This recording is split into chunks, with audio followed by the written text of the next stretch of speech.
தமிழர்களுக்கு கீதா வணக்கம். இன்னைக்கு நம்ம கூட வசந்தி மேம் இருக்காங்க. மேமோட வயசு பாத்தீங்கன்னா 46 வயசு ஆகுது. அவங்க வந்து சிங்கப்பூர்ல இருந்து நம்ம கிட்ட 6 மாசத்துக்கு முன்னால வந்தாங்க.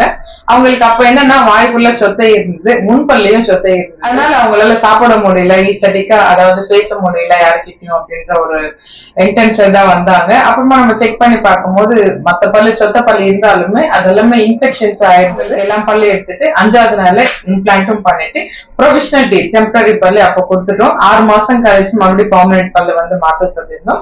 கரெக்டா மேமும் 6 மாசத்துக்கு கழிச்சு வந்து இப்ப பல்லு மாத்திருக்காங்க. வணக்கம்.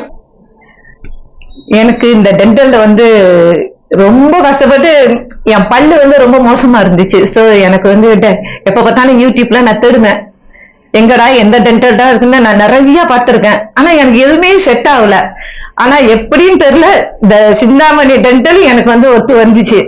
சோ ஒத்து வந்தோன்னா நான் என்ன செஞ்சேன், என் சாணம் விட்டு பேச சொன்னேன், கேட்க சொன்னேன், யா கேளியா சொல்லியா இந்த மாதிரி இருக்குன்னு. சோ அவரும் கேட்டாரு. ஆஃப்டர் தென் எனக்கு ரொம்ப பிடிச்சி போச்சு இந்த டென்டல் எனக்கு ரொம்ப பிடிச்சி போச்சு.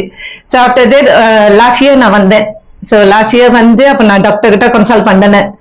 ஸோ அவங்க பார்த்துட்டு எந்த பிரச்சனையும் இல்லை, அழகா செய்யலாம்னு சொல்லிட்டாங்க. அது எனக்கு ஒரு பெரிய சந்தோஷம்.